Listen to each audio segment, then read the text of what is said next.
फैसला किया कि मैं यह हाउस से इस्तीफा दे रहा हूं।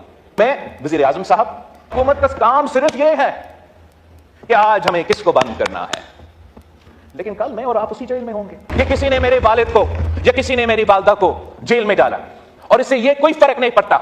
मीडिया को गाली दे, ऑपोजिशन को गाली दे, हुकूमत को इस्तेमाल करके जजेस के खिलाफ एंटी टेररिज्म कोर्ट में इंतकामी कार्रवाई करे। कह रहे हैं कि आपका मुआशी पॉलिसी गलत है, आपका हुकूमत का पॉलिसी गलत है, आपका सिक्योरिटी पॉलिसी गलत है, कि आपका साबिक वजीर आजम चंद महीने के लिए जेल में है। आप लड़े उनका केस बैरिस्टर साहब, आप जेल में लड़े, आप अवाम के मैदान में लड़े। जब खान साहब वजीर आजम था, मेरा कोई जाती मुखालफत नहीं था कि इनकी जमात के सियासतदान जेल में हैं, ये ज्यादा उस टॉपिक पे बोलेंगे, उस टॉपिक पे शोर करेंगे। पर हुकूमत का सिर्फ काम ये होगा कि day to day fire fighting के बजाय हम उस आग पे मजीद तेल डालेंगे। नून लीग का हुकूमत पंजाब और वफाक में है, हमें अपना जिम्मेदारी अदा करना पड़ेगा। हमने सियासत को एक गाली बना दिया है। आइन का बलदस्ती के बगैर ना ये इदारा चल सकेगा, ना कोई और इदारा चल सकेगा। जनाब साहब, हम ये तय ना करें कि जलसे में आप जो कहे वो अपनी जगह, नून लीग का हुकूमत पंजाब और वफाक में है, हमें अपना जिम्मेदारी अदा करना पड़ेगा। हुकूमत का सिर्फ काम यह होगा कि day to day fire fighting, और वो फायर फाइटिंग के बजाय हम उस आग पे मजीद तेल डालेंगे तो आग का भी काम नहीं होगा।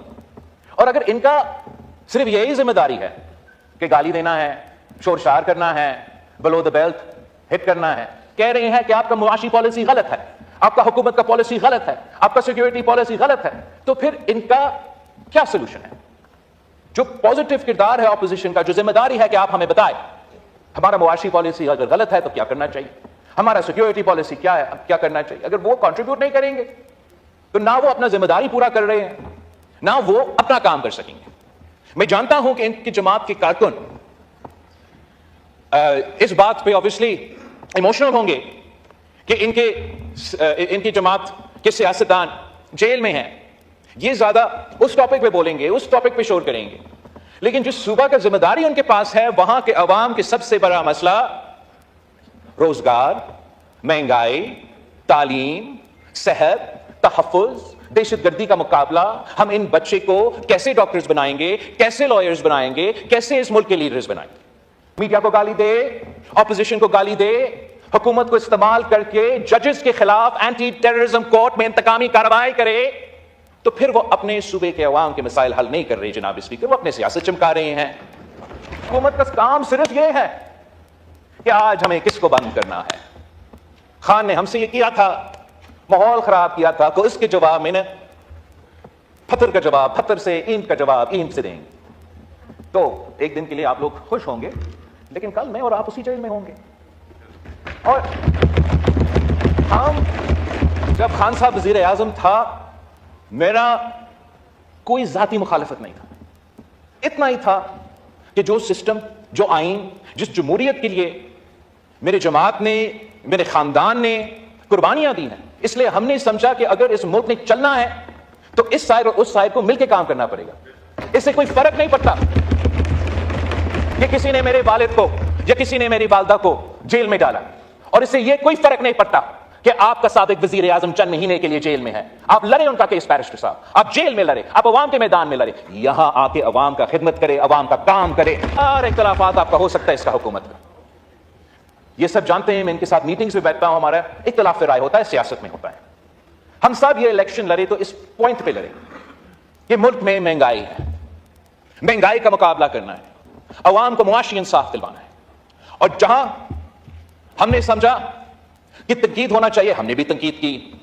आप लोगों ने तो कोई मौका ही नहीं छोड़ा कि तनकीद ना करें। लेकिन अब वक्त आ गया है कि हम थोड़ा जायजा लें कि हुकूमत का परफॉर्मेंस इस बुनियादी इशू पे क्या है, और हम कैसे इंश्योर कर सकते हैं कि ना हुकूमत से ना किसी और से ऐसा कोई गलती हो जिससे हमारा ये IMF के साथ और मुआशी जो प्रोग्रेस हो रहा है इसको नुकसान ना पहुंचा जाए।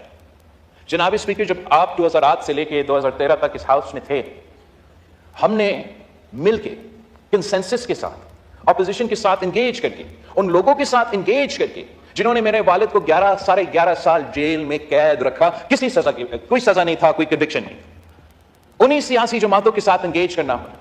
لیکن سب سے انگیج کیا, صرف ہمارے احتیاطیوں سے نہیں, اور ایسا کنسنسس ڈاکیومنٹ لے کر آئے جس سے ہم نے صوبے کو مضبوط کیے, پارلیمان کو مضبوط کیا, عدالت کو مضبوط کیا, اور اس کنسنسس کی وجہ سے ملک کے عوام کو فائدہ ہو رہا تھا.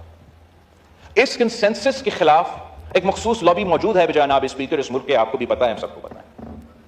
وہ کبھی نہیں چاہیں گے کہ یہ کنسنسس جاری رہے, اور جب سے وہ چارٹر آف ڈیموکریسی کا پہ سائن ہوا, اس کا اگلا دن اس چارٹر آف ڈیموکریسی کو انڈرمائن کرنے کے لیے, اس کنسنسس کو اڑانے کے لیے, غیر جمہوری قوتوں کو مزید سپیس دلوانے کے لیے سازشیں شروع ہو گئی جناب اسپیکر. ایک سازش اس صورت میں افتخار چودھری کی صورت میں, دوسری کسی ایک سیاسی جماعت کو خاص طور پہ انٹیلیجنس اداروں کے افسران نے سپورٹ کر کے, بلڈ کر کے ہمارا سیاسی نظام کو اس پوائنٹ پہ پہنچایا ہے جناب اسپیکر, کہ جب پہلے ہمارے سیاسی اختلافات ہوتے تھے مگر ہم آپس میں قومی مفاد کے ایشوز میں, عوام کے مفاد کے ایشوز میں, آئین, جمہوریت, پارلیمان کی بالادستی, انصاف دلوانے کے ایشوز میں ہم آپس میں بات کرتے تھے. اب تو ہم ہاتھ ملانے کے لیے تیار نہیں ہوتا. اب ایسے اگر چلنا ہے چلتے رہیں گے, مگر افسوس ان بچوں کے جن کے مستقبل ہمارے ہاتھ میں ہے اور ہم ان کی قسمت کے ساتھ کھیل رہے ہیں. جناب اسپیکر, میں حکومت وقت سے بھی نہیں جناب اسپیکر, میں آپ سے ریکویسٹ کرتا ہوں کہ اس ہاؤس کو پہلے فنکشنل کرے, پھر ہم اس ملک کو فنکشنل کر سکیں. مجھے بہت افسوس ہوا, بہت دکھ ہوا یہ سن کے. یہ ایک سینئر سیاستدان جس کے لیے میرا احترام ہے, رسپیکٹ ہے, جو بہت عرصے سے پاکستان کی سیاست, بلوچستان کی سیاست میں خاص طور پہ اپنا کردار ہے, اس نے یہ فیصلہ کیا کہ میں یہ ہاؤس سے استعفیٰ دے